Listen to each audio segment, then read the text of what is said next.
This is 012 and the gentleman jackass Jherick. Hello. And we're coming at you with a live review with, again, Jherick's takes of the episode. You guys saw my short review of this Fullmetal Alchemist. I always keep wanting to say Brotherhood, but just Fullmetal Alchemist, Season 1, Episode 12, The Other Brothers, Elric Part 2. You guys probably, if you haven't seen, my short review is up from yesterday, but I will Jherick start us off with a take it away with the review. Jherick, you gonna do that? I know I shouldn't care, but I'm gonna go fix my hair because I do not like how that looks. So you start off. Well, on the floor anyway. Guess what, children? You're getting the special today because we're not just getting Persona references. Oh, no. We're getting Legend of Korra references. Avatar the Airbender. Oh, don't worry. I'll wait for a bit. And we're getting Hellsing Ultimate. So guess what? It's all you can eat time at the referential buffet with Grill Master Jherick. Just be sure to watch your cholesterol, children. But yeah, this one, Romeo Arakawa was really rocking whatever good Grateful Dead or Ted Nugent shit she was on because, I didn't take notes for this. I was too scared of how many I'd write down. Really? You're kidding me. Well, it kind of reminded me of something I have thus far accidentally neglected to bring up. And get ready, children. It's Happy Colors time, or rather Happy Colors theory time. Because if you've noticed, Edward Elric tends to dress an awful lot like a certain vampire king from anime. You know, with the black undershirt, the white gloves, and the red coat. Yeah, there's a bit of a reason for that. Hello, children. It's time to talk about the Crimson Fucker. Because why does he wear the red coat, the white gloves, the black undershirt? It's a bit of a reference to the colors associated with alchemy. The 3 stages of it specifically as taught by the father of alchemy, Hermes Trismegistus. Sound familiar, Persona fans?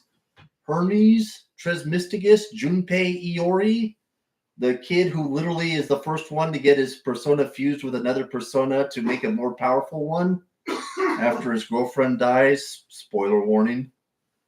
But yeah, Hermes Trismegistus, a.k.a. Hermes, the messenger of the gods, who is also, according to most people, the inspiration for the Egyptian god Thoth. You know, the wisest of the gods in Egyptian mythology and the guy who resurrected Osiris. Yeah, he's the one who created alchemy and taught us medicine, by the way, and necromancy. Just to be clear. But yeah, the reason why Alucard wears a lot of red is that's like the rebirth portion. Like black. Black is like the black. I believe they call it the Negrito. Is the death portion where you break down something, you break it down to its base elements, melt it, and then the white is the purification, which Alucard wears mostly white with a red tie and black gloves during World War II in his girly card phase. And then, later, I thought he wore white. No. Like in World War II, it's got the white coat with the red tie and the black gloves. Yeah. Yeah, when he's a little lolly girl in World War II. Which I admit I liked. I'm not gonna lie. And his originally he wore like the big black armor. And I think he had like the red eyes with I forget where the white was, and then we see that again when he's pretending to be a human in Rio de Janeiro, where he commits his second biggest massacre of the Ultimate series, just after the one he commits in Britain, and then finally, like after he gets beaten by Van Helsing and dedicates his life to protecting the Van Helsing line, what does he wear? He wears the red overcoat because that's his rebirth phase. Well, what was it red in that one? Because it looked brown to me. No, it's red. Oh, okay. I'll have to definitely look at that again when we see that. Might be the color gradients on your TV. It could be. Well, or how they filmed it too, because it was a dream. So. But anyways, yeah, this also kind of correlates to Edward. Like originally, you see Edward wear a bit more darker colors, like the black. Then he loses his arm and his leg, and he's got the black undershirt with the red coat and the white gloves, which should really kind of really stick out because everybody else in the military wears blue. He wears red.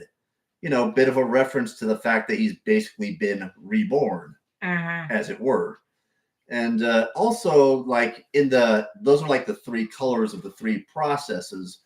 And by the way, if you're wondering where the what the phrase "the bird of Hermes is my name, eating my wings to make me tame" comes from, that also comes from the legend of Hermes Trismegistus, because the bird of Hermes is a phoenix. And what does Alucard do all the time? He dies and basically resurrects. So yeah, it's basically a gigantic fucking thing for alchemy. Not too surprising if you really think about it. But also, it's there's also a lot of other odd little correlations. For instance, the legend of Korra in this episode specifically. Like, this is one of the things I love about the original Fullmetal Alchemist is we see the Muguar. Yeah, just say the English way, Mugier. It's not better. Like Japanese, it's like Muguar, but they also do Mugiar. Like it's weird. You know what? Fuck it. I'm gonna piss everyone off. I'm gonna call him Mogwai. Well, Dr. Mogwai, all right.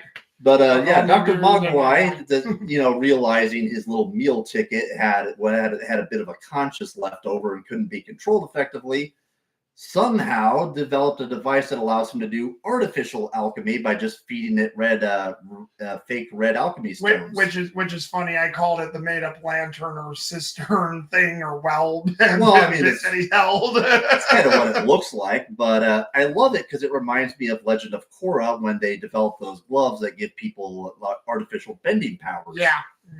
Which was a pretty cool thing in the Legend of Korra series. Mm-hmm. And I mean, it makes sense when you think about it. Like, if you lived in a world where only certain people have the potential for high level alchemy, and the whole world is like revolving around it, you would have to expect somebody would try to create something or other that lets you do fake alchemy. Oh yeah, well, and to basically say that, because I know this isn't an Avatar Legend of Korra review that we're doing yet, that is on the list, folks. Believe me, because great shows, those two. But it's like to say, since we're talking about an anime, I'll just say on a side note here, probably still one of the two successful shows to do an Americanized anime, as people like to call these. Correct. Because it really was. It has the feel of anime, it has a story of like anime with great voice acting, but it's one of our projects, and it's animated by the Asian cultures.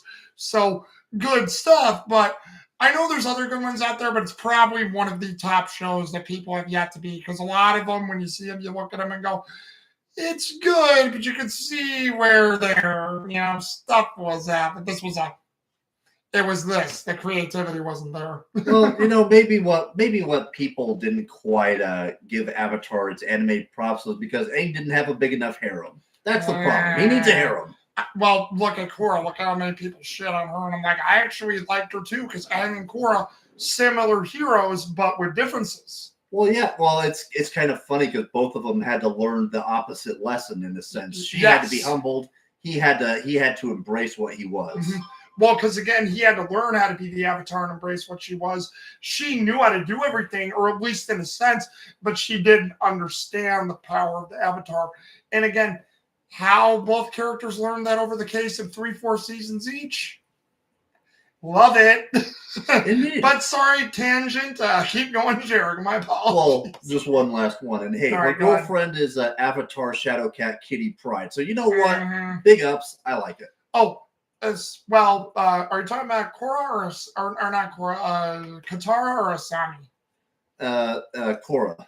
Well, Korra and Asami are both hot, even though they're both bisexual, but I don't care. Well, hey, it's not like they're trying to turn Kitty bisexual in the comics, so.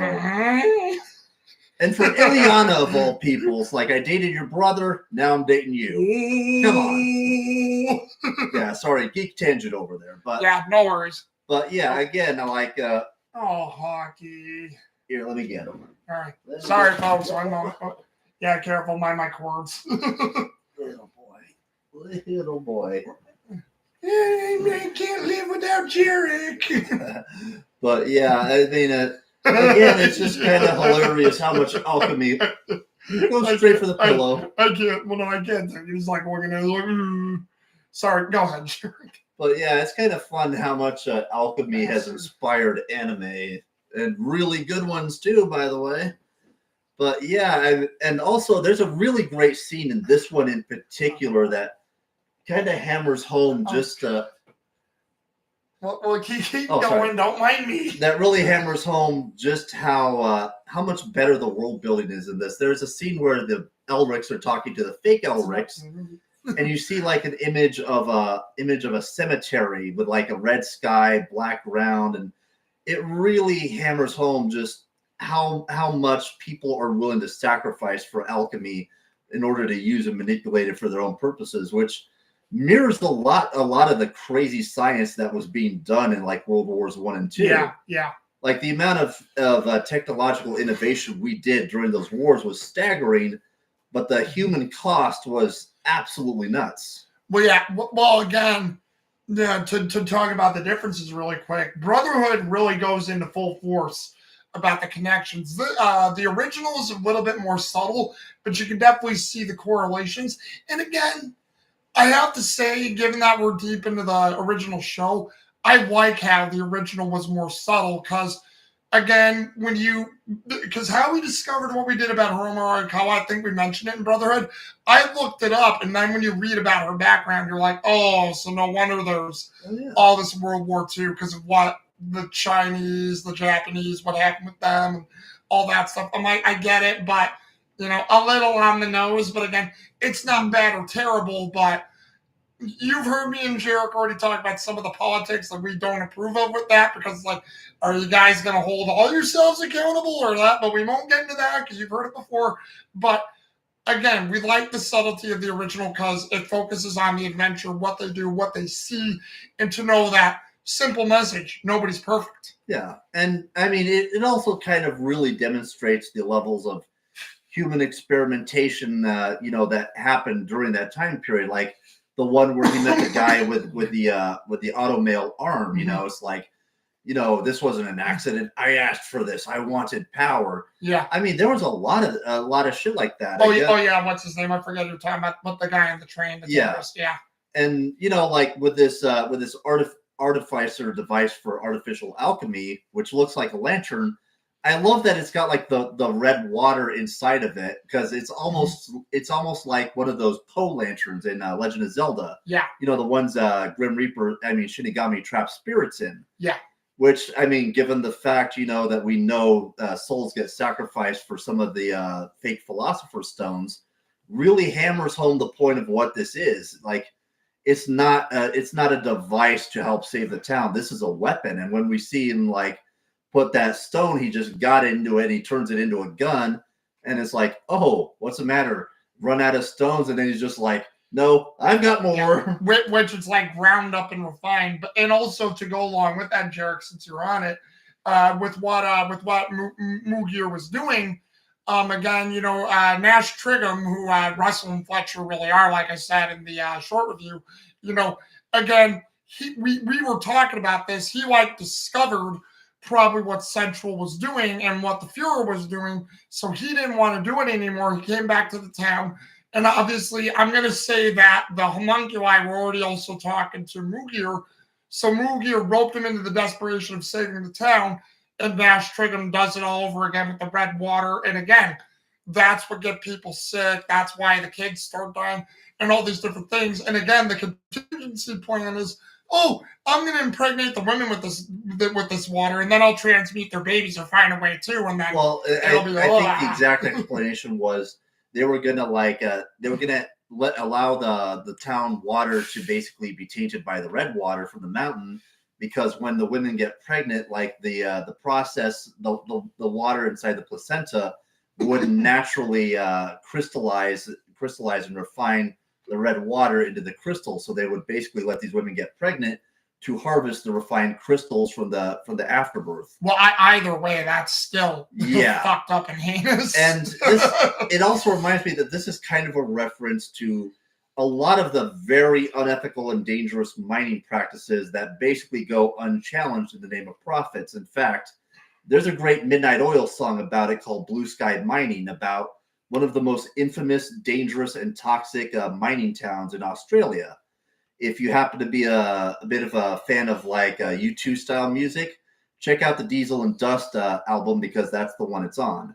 And again, Blue Sky Mining Town. Very good. Well, not only that, to go along with what you said there too, the real disease that came from all the mining in America and all around the world, Yeah. the black lung disease. Because you could tell with how the kids were coughing, or Yep. Elsa Belcio's niece, Well, and you know, the black lung thing. Because again, it was red water, but the way they were coughing and whatnot was a reference probably to the black lung disease people got from mining. Because the town is a mining town, and they were desperate for mining. So, well, and another great reference to that would actually be the original reason why people were called rednecks, which I explained to Boku here a few days ago.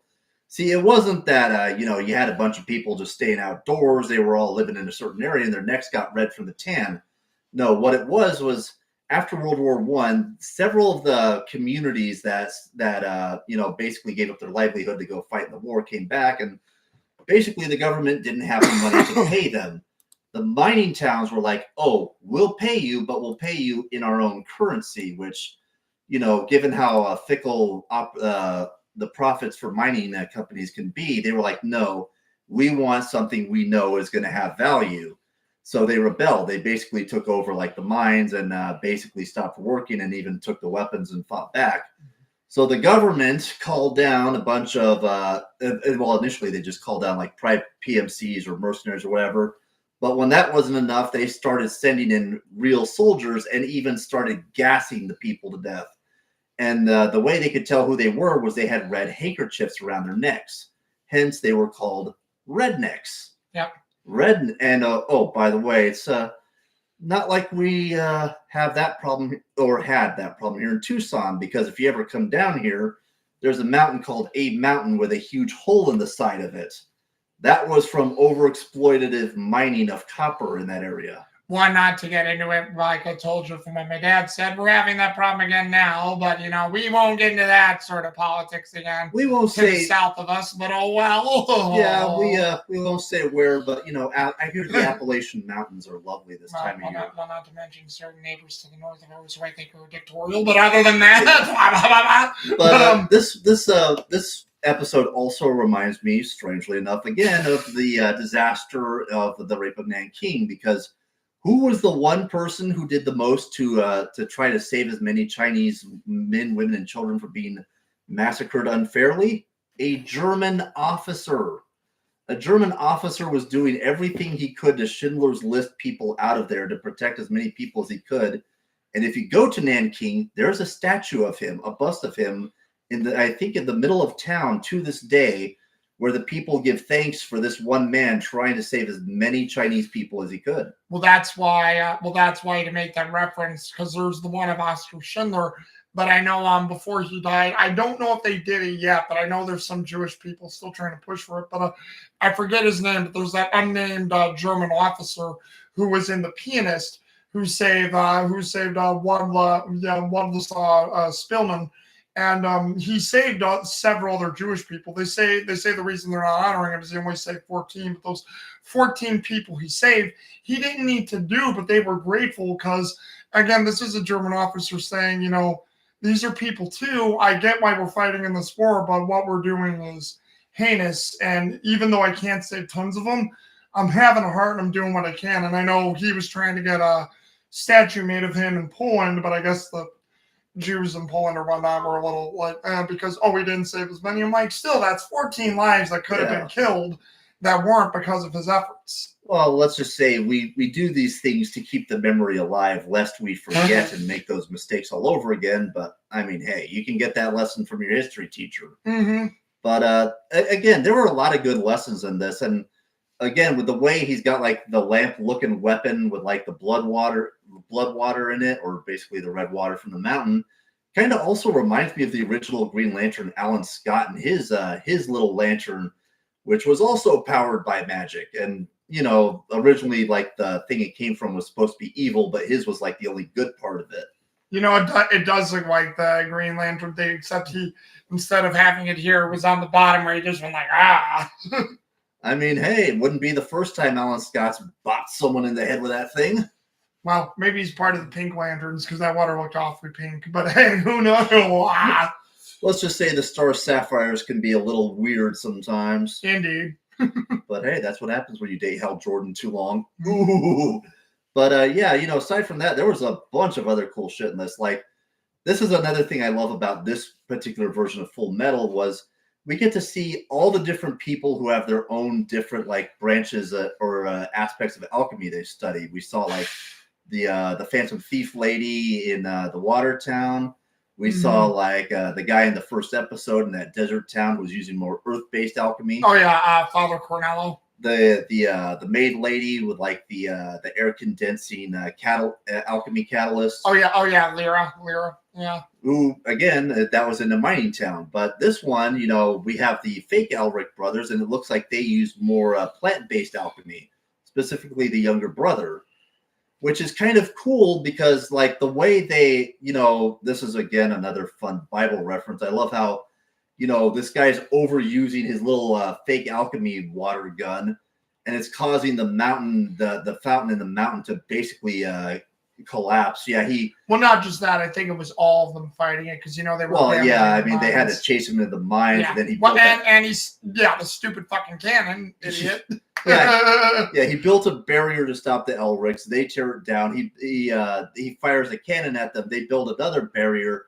He shoots that one down with a cannon. It's like, you're in a mine underground, and you're shooting a cannon. Oh, look at that. The mountain's collapsing. Yeah. But let's forget about him as the rock is about to crush him. Big brother Elric, I think we need to play the Metroid music now. But yeah, the mountain basically starts to collapse. The red water is going to flood the town and kill everybody. So what do? The Elrics use their alchemy to build a retaining wall to keep the waters in. Mm-hmm. Gee, building walls does work. Well, keep going. But, you know, that's not going to stop the water completely or forever. So what do the fake Elrics do? They basically use their alchemy to cause the trees to start soaking up all the poison water. Yep. Which purifies it, and that because it gets sent through the air and inhaled by the people, which cures the sickness. Yeah, and to iterate what I said in the short one, was that when Fletcher did it, because Fletcher's the one who starts the little brother, when he puts his hand to the tree and then he puts his head on the tree before he does it, it's almost like he's praying to God to help him, you know, solve this problem. And then, you know, it's like, Russell sees that goodness of Fletcher and he amplifies it. So the brothers work together. So again, sort of like how Alphonse is the good anchor to Edward, because Edward really can be like Russell, impulsive, angered, just fly off the handle. He's got a good heart, but he can be, his judgment can be clouded. But Fletcher and Alphonse are like the heart and soul of both the brothers. So they see that and they're reeled back in. So I always thought that was a nice touch because Fletcher knew right away what they were doing was wrong, and Russell needed to be reminded of that. Well, and you know what else? What? With kind of the implication Mogwai gives the brothers when he puts them in that jail. Yeah. When he reveals that he knows that they're not the real Elrics, they ask him, was like, what happened to my father? He kind of implies that his father basically committed suicide out in the forest. So I'd like to think when he's praying on that tree to purify the poison, that God listened and truth was like, you know what? I think your dad's still down there somewhere. You want to help your kids out? Yeah. It's like power of friendship time, son. Well, yeah. And see, it's funny you brought that up too, because in Japanese, Mugir was way more like subtle with it, saying, "Oh, your father just disappeared." But in this one, you know, like Mugir in English, voiced by Bill Flynn, says, "Well, he wouldn't have had to go away or disappear if he just listened to me." So it implies that Mugir killed him. Yeah. He just didn't disappear. You know, Mugir. I mean, I think he got that in Japanese too, but I'm like, I actually like how we're way more upfront with it, subtly upfront, but it's basically like, oh, if you just listened to me, that wouldn't have had to happen. Well, and I also love that there's another subtle implication in that scene where you can see that Fletcher didn't know about the plan to use the women's placenta to refine the stones. He's like, brother, what other plan? What is he talking about? This is kind of a cute nod that, like, just like Edward, he wants to protect his younger brother from some of the nastier things in the world. He's trying to keep his brother clean and pure from what's happening. He doesn't want him to have to do what him and his dad did. Yeah. Well, and to that point, like I said in the short review, Russell was following their dad's dream, where Fletcher just wanted them to be happy, and probably the father wanted them to be happy too. But at the same time, like you mentioned, I think in part one, where both these brothers were following a dream, the Elrics were doing that in a sense too, except Alphonse is a little more cautious, not really wanting to do it. But Edward's like, no, mother was unfairly taken from us. We want to see her again. We can't live without our mother.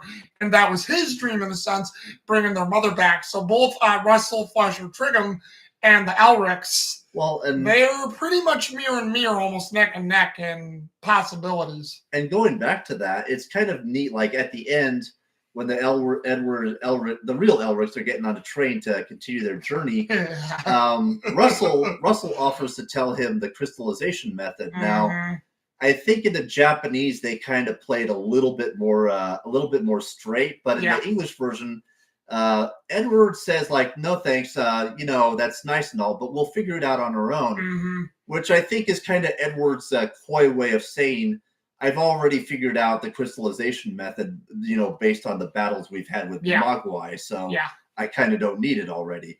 And again, it's kind of a touching little moment because it really shows you that even though they're friends now, there's still that little poke and jab rivalry between the two. Yeah, well, not only that too, I think to follow up with your point as well, I think Edward deep down knows they could do it because I didn't say this in the short review yesterday, but I was thinking about it. I was thinking that Russell was saying, I know you guys are looking for the Philosopher's Stone. Maybe our method could help you guys get your bodies back without having to look for what it really is. And then he's like, well, no, thanks. We know it. And your method could work. But we've also seen, he's also saying, I know how it works, but I've also seen the negatives of how it works. So we could try it, but it could backfire exponentially. And I think that's the thing. I think deep down, because he probably already figured out their crystallization method, he probably realized, life would have to be sacrificed in order to pull it off. And we know they're not going to do that. The Edwards are going to play it straight this time. Oh, but wait till they figure out what goes into the actual Philosopher's Stone. If they think life was sacrificed for that one, but we'll get there. Well, that's one. But there's also my favorite part of this, where not only did they purify the red water and basically stop the sickness, they also came up with an answer to the town's problems in the most simplistic way possible. Rather than gold mining, switch to agriculture. Yep, lemons, easy lemon. And hey, you got two great agriculture alchemists right here. You already know the town is perfect for growing lemons, which, by the way, are absolutely great, healthy food. Goes good with pasta and a lot of other recipes. Vitamin C. And hey, you've already got a guy who's good at growing lemons. You got two great alchemy agricultural experts. You got a lemon tree growing expert. And you got a town that's willing to try something new in order to save itself. Well, and before since you said that was, the ending part of it, and before we get to the cast, I'll just say something we don't get in Brotherhood. They do talk a lot about the philosophy of what got these alchemists started, or like what war does. Because honestly, and I don't mean to beat that drum again, you can tell. And I like how somebody says there's no such thing as an anti-war film in a sense, and there really isn't. But you can tell how, again, with Brotherhood, the huge anti-war thing. And I'm like, you get that in the original too, and you get that through, alchemists are just bad and we're just enemies of the state. But no, you're seeing the evil that alchemy can do, but yet the Elrics and what they've experienced, all the different levels of alchemy that people can do for forces of good, but they also do for bad. But you still see the good that can be done throughout the show, and I like that, like how you mentioned Fletcher and Russell's agricultural alchemy, or how they can make trees or plants or help stuff grow. So alchemists can still be thou for the people. It all depends on the free will. Well, I shouldn't say free will in quotations because free will does exist. Free will and the will of the alchemist, and who will not use it for power and gains. That's the part I should use in quotations. Well, and also, like, as a side amend to this, well, two side amends, I should say. It's kind of the best answer because, gold is like a great short-term profit producer, but it's short-term and you're basically going to destroy your city doing it. Agriculture, on the other hand, if done properly, will produce food and it'll keep your town thriving for generations. Yeah. I mean, heck, we got a town here in Arizona called Wilcox that's basically just a giant farming community, and it is still doing gangbuster money just because of their great pecans and apples. Yep. And also, like, it's kind of interesting that you mentioned that because, in a sense, Full Metal shows you that there is kind of an answer to war. Because yes, war does, we produce a lot of dumb shit for war. But strangely enough, World War II in particular was a very textbook case of things being developed for the purposes of war, but actually finding their real use in the private sector. Yeah. Penicillin. The first jet engine was developed for the Messerschmitt ME-262 by the Germans. It's now all over the place. A lot of the best safety advances in automobiles, boats, and planes were developed by the Germans, but have become standard issue in pretty much all of them nowadays. Heck, psychotropic medications like Depakote, lorazepam, and Ritalin were all the result of a Nazi experiment into mind control. But that got adopted by us when we granted them amnesty for their scientific research. Yeah. The Titan II missile program, which took Buzz Aldrin to the moon. Nazi engineers that we brought over after the war. And again, that is such a, on a side note, folks, if you've not been there, if we have any local people or people in Arizona watching this, visit that museum. That is actually a great museum. Pima Air and Space Museum. Good. Yeah, and the Titan Missile Museum. Like you said, you mentioned the Titan II missile, the Titan Missile Museum, great museum. And by the way, the last remaining SR-71A Blackbird is at the Pima Air and Space Museum. Mm-hmm. But also, interestingly enough, the microwave oven developed for World War II to help the soldiers get their food faster. We all got one now. Yep. So yeah, strangely enough, this anime helps demonstrate the fact that yes, alchemy does get misused for war, but it's also really good for improving the lives of other people. Well, and I will add one more thing to that, as the correlation differences between Brotherhood and this one. This one really focuses on the pros and cons of alchemy, which, again, I think we've already mentioned this several times, but come at us again, guys. I mean, nobody's really mentioned anything in our comment section except for a few people, but I will say I'm pretty sure people who've watched us have disagreed with our viewpoint on this. But I will say it again. Brotherhood is really the World War II romanticized take of Fullmetal Alchemist because it really goes balls to the wall. Yeah. I realized even in part 1, it goes balls to the wall. Corruption, Nazism, experimentations, the evil. Like I said, maybe it was wrong of me to think in the original and even in Brotherhood 2, but I do like the military because there are great people in the military. They're not all bad, just like how not every Nazi was bad and agreed with what they were doing, and how not everybody in Europe was evil too with what was going on in World War II. But again, I don't know what it is. Brotherhood is good. I'm not saying anything bad. It's just that Brotherhood is so straightforward. Well, and I got the perfect analogy for this. What? Go ahead. Brotherhood is the Toriyama directed Fullmetal Alchemist. Well, actually, too, but I'll let you continue. But like we said, the Kai version of Fullmetal Alchemist. Meanwhile, original Fullmetal would be the what's the name of that director? The guy who did Apocalypse Now. Francis. Was he? Oh yeah, that is Francis Ford Coppola. It would either be like his version of Full Metal, or it would be like Kubrick or the Kubrick anime. Kubrick. Yeah. It's more about the human experience, whereas Brotherhood is definitely about the kung fu and the alchemy. My friend, since I do lump Kubrick and a lot of David Lynch together, the original is definitely the Kubrickian and Lynchian discovery of alchemy and the spirit. I mean, but everybody's like, oh, but Father wasn't in it. And, Don, I'm like, hey, Father is a great villain, but Father is also the generic, oh, I'm a thing in a jar, I want power villain. Oh, look how I took Hohenheim. Sorry if we're spoiling it for you, but we haven't got to that episode yet, but believe me, he's a thing in the jar, the thing live in a jar, and I know there's a reference to that in actual anime about the thing in the jar that wanted power, but always a thing in a jar, he becomes Father taking, Van Hohenheim's look, and then I want to become God. Epic villain, he is a good villain, but it's also straightforward and generic villain. The villain in the original wanting to live forever, creating homunculi, killing millions of people so she can just survive. Yeah. That's way more intricate, but heinous and evil than I'm going to become God because I was a thing in a jar and I just want power. And humans are weak and they just need to be transmuted. Well, you know what that turns father into? What? Father is Prince Ali, Mary is he, Ali Ababa. Again, I don't mean Genie in a bottle. Again, and I know we need to move on here and move on in a second, but I mean, I know people would probably hate me for saying that, but it's like, guys, Father is an evil person. He is a heinous villain, and he is a good one too.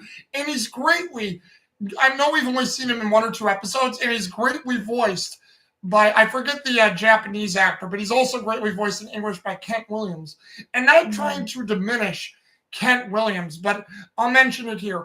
And I know we're not big fans of her as we used to be, but Dante, voiced by Monica Rial, such a greater villain just because of how, and again, her and Van Hohenheim were once lovers. Hohenheim did not want to do that anymore to live forever because he eventually knew what they were doing was wrong. They needed to die. Their time was up. You know, Father, I create this thing in a glass jar, power. You know, it's cool, but I also say, you know, I know we get the thing of power and more power creates greed, but why did this thing in the jar want it? We never sort of get over it. It's like this thing's already in the jar and manipulative. I'm like, what was Father's reasoning to become God? Because he's just like, kill humans, power, I'm going to be the one to control. Why? What is your motivation? Well, I don't know. You know what else is funny about the What? difference between the two? What's that? With like the homunculus in the first series? It reminds me of Alucard from Hellsing Ultimate, where there's that one scene where Sarah Victoria tells a police girl, it's like, what do you think vampires and other monsters truly want? They want to die. They want to be killed by a human because their existence is suffering. And it is. I mean, the endless amount of death and reincarnation, remembering every time you get stabbed, shot, remembering all the people who hate you, taking all those souls into you that you killed and hearing their voices all day long. Immortality would be the worst pain you could possibly suffer. And what happens when we see the homunculus die in both series? We see them actually look like they're in peace. They're finally feeling comfort and relief. Like the one that time when Lust died in Brotherhood. Yeah. How she actually bared her heart out to Roy Mustang, or when Envy dies, or even when you know, she was saying Jean actually did like you. Although the correlation is, and this is sort of what I hated too, you see where in the original, we haven't gotten there yet, but where the homunculi actually do feel really badly at times when they lose one of their own. They're connected to it because, I mean, Brotherhood, again, you see it, but it's generic, and they still make them unforgivable. And I'm like, I like that, but I actually like how Lust had a deep connection. Or I really feel bad for Gluttony when Lust is killed in the original, and Gluttony is just, he's lost. Well, he's lost without her. And then Envy's complete envy and hatred of Van Hohenheim, which I will not ruin that now, but we will get to it, which I like better in the original than Brotherhood, is like, holy shit. And then everything else. And wait till we got to Sloth. Oh boy. Well, and Wrath. And Wrath. And when you think about it, that life of like being a fake approximation of real life, trying to maintain that illusion for all of eternity, constantly killing people and having to maintain that false image of yourself, that would drive anyone crazy. Well, and not only that, I mean, I know I don't mean to go off on another tangent here, but I swear, folks, this will be the last time because I know we're approaching 40 minutes. But again, we've had some great talks just sort of in and out with this episode, and I know we go on to future episodes we haven't been to, but again, we've talked about it before, where the homunculi in Brotherhood are just random amalgamations. Okay, cool, but But in the original, they went with it where they're people reborn, but not by choice. Yeah. That to me is a lot cooler than, random body parts come together to form lust, envy, pride, greed, wrath, sloth. And it's like the reincarnation process in the original basically causes them to try to get back to their old lives, to try to recreate that feeling. but they never can because they're not real people. They're homunculus. Well, because again, and if they had former lives, what memories linger there? What parts of the old soul linger there? Because you think something would have to. And again, I know we haven't gotten to it. And again, both me and Jherick need refresher courses on it, which we'll get when we get to the episodes. And like we said, after part 1 of the original, we're going to finish Brotherhood, and then we'll get to this. But at the same time, it's like, it gives you something. I mean, I think the reason we get like this is because we know a lot of people say, oh, Brotherhood is the complete, great one, and oh, who cares about the original anymore? I can't be like that. Both of them stand on their own. Both of them are great shows, and I will still say this. Brotherhood is good. I do love it. I don't hate it. But as far as storytelling, the original is superior because the original really is a growth and discovery of good and evil, and how because alchemy does exist in this world, it is a part of our science. And it's a cautionary tale of power should not exceed its grasp, and we should be careful and honorable with the gifts God gives us and not abuse them. But what do people always do as this human hubris? We abuse our gifts. Yeah. It's like the homunculus are the dreams of a dead human twisted and warped by death and reincarnation. Or as a certain lovely genie once put it, I don't bring people back from the dead. It's not a pretty picture. I don't like doing it. I don't like doing it.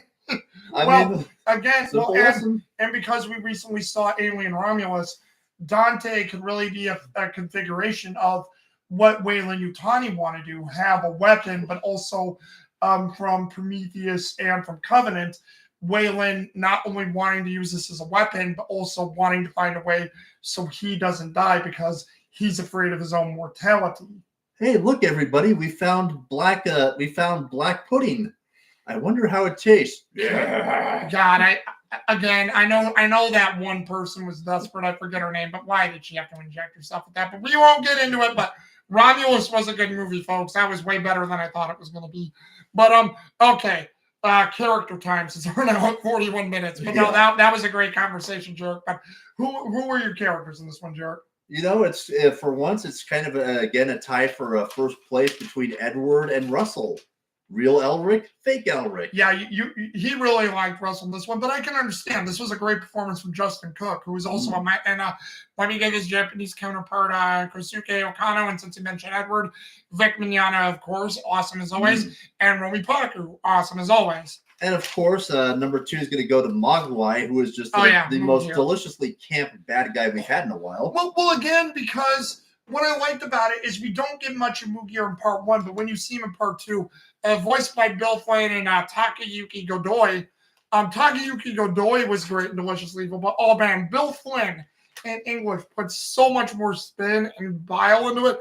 Like I said, the hubris, the dogmatic presence, just the way of how he's a coward, but yet you can see when he really gets going, the madness behind this. Plus, when he shoves all those crystals in that fake alchemy device, he goes full Jim Carrey. Somebody stop me. And we forgot to mention, because I should have mentioned this when I brought up Lust, the homunculi in vis-a-vis Dante have an investment in this because Lust was watching over. We mentioned in part 1, but Lust came back again and is still watching over Mugir. And again, so that's how this also connects too. There is a mention of Dr. Marco, which also connects it, but the homunculi also had an investment in this, which again, like I said in my short review, I love how it may not seem important, but all these little instances they mentioned come together in the entire show, which is what I fucking love about this show.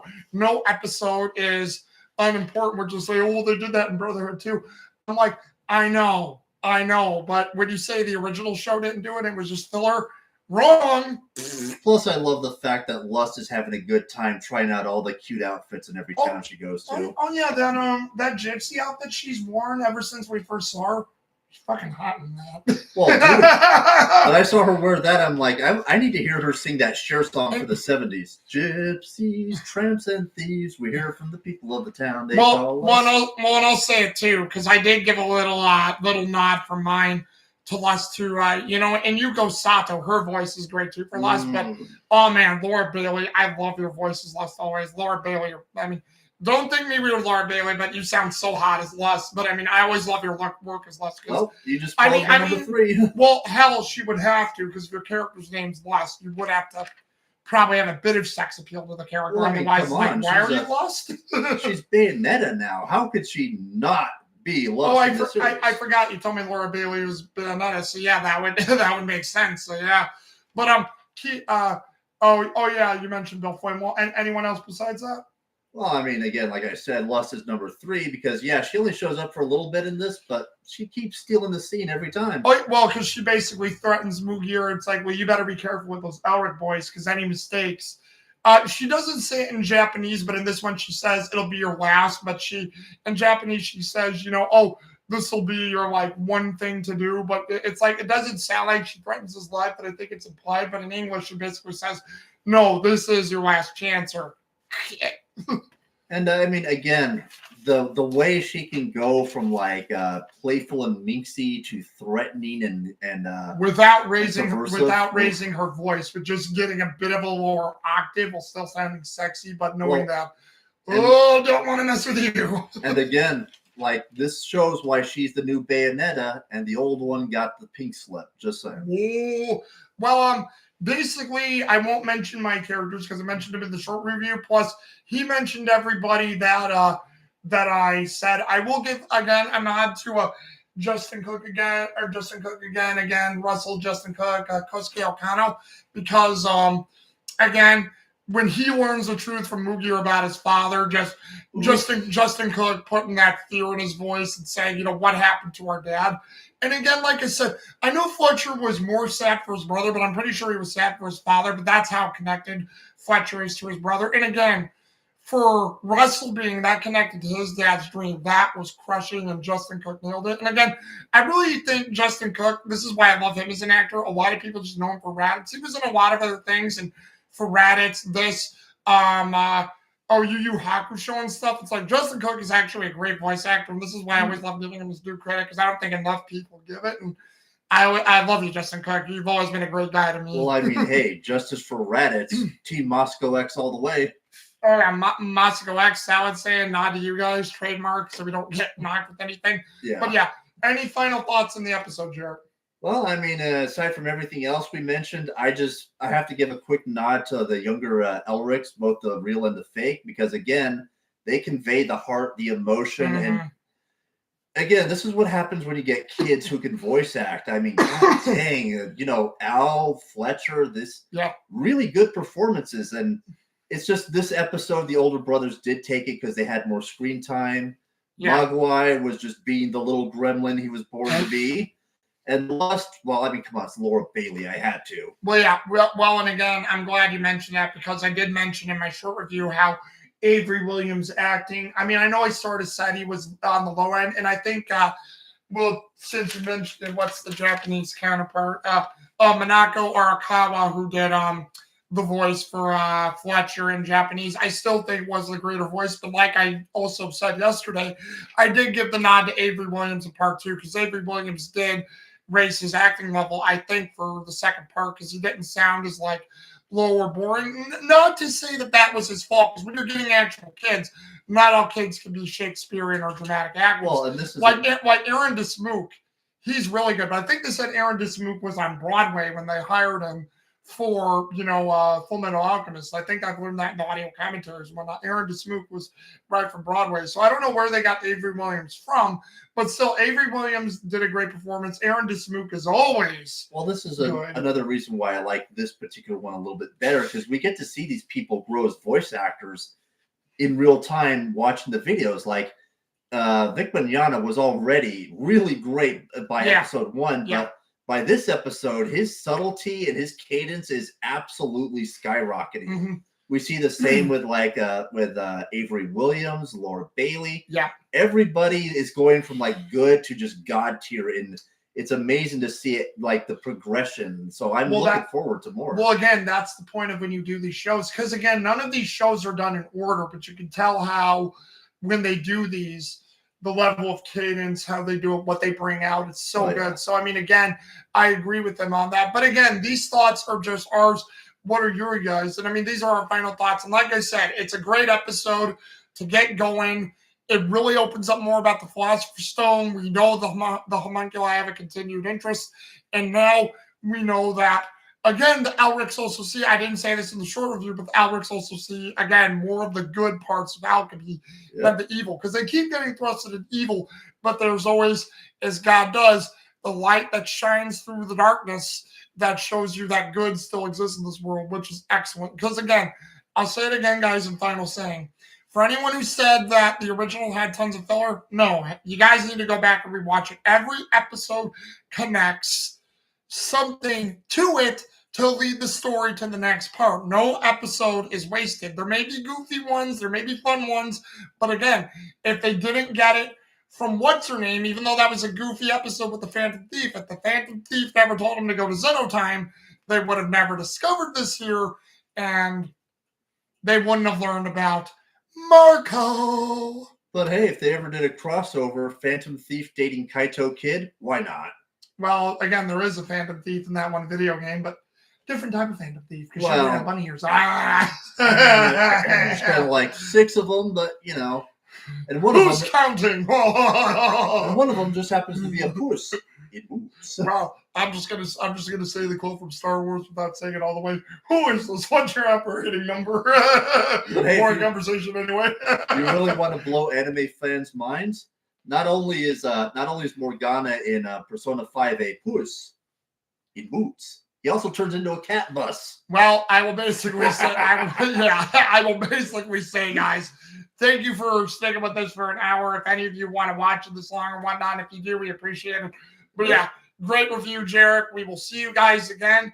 Hopefully for Twin Peaks. Hopefully it will not be over a month like this one was. I apologize. I didn't know it was that long, but our lives have also been very busy because a lot of these reviews revolve around my busy ass schedule. So I apologize about that. But, you know, we will see you guys again. All right. See ya. See ya. Whew.